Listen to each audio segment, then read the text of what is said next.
G'day, it's John Ruhle from the Gap Uniting Church. Thanks to Mel Perkins and also Neil Thorpe for the opportunity to talk a little bit about themed preaching and why we tend to use some themed preaching at the Gap Uniting Church. One of the things I really thought about a number of years ago is, do we need to just stick to the lectionary, or are we better off just sticking to topics? And for me the answer was yes.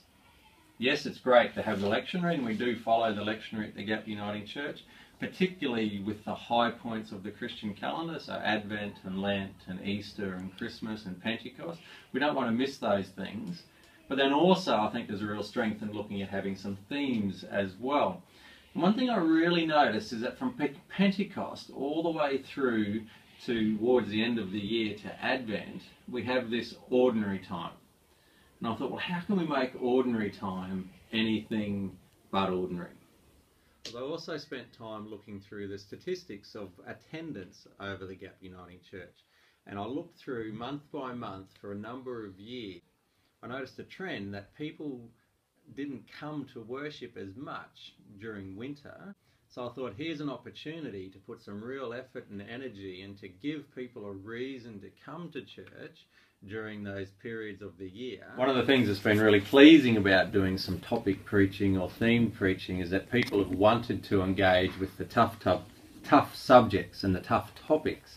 So over the last few years we've had preaching series on creation, on scripture, on the book of Revelation, on prayer, on hope, on heaven and hell, on evil, on suffering, and we've just finished a series looking at the seasons, the summer, autumn and winter, spring times. So the resources we use are really important. I spend a lot of time doing a lot of reading and researching, but I find that I get great value out of that reading and researching because I'm not just preaching week by week, I'm using that reading and research to help preach for a number of weeks. So I might use different videos. Here's one from Tom Wright called Evil. Or I might come across a book like this forgiveness book, and that helped form the whole preaching series that we did on forgiveness. And that one book can help open up a whole lot of different things.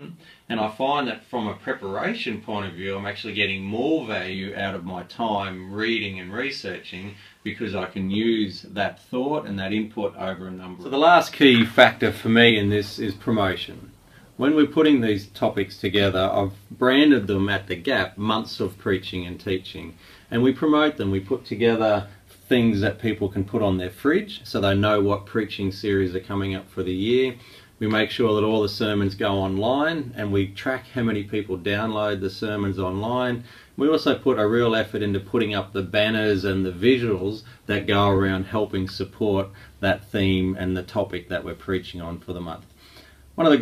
Couple of great things, people have really engaged with the topics, and we've noticed that from an attendance point of view, those times through the year when numbers dropped away have become some of our strongest times as well.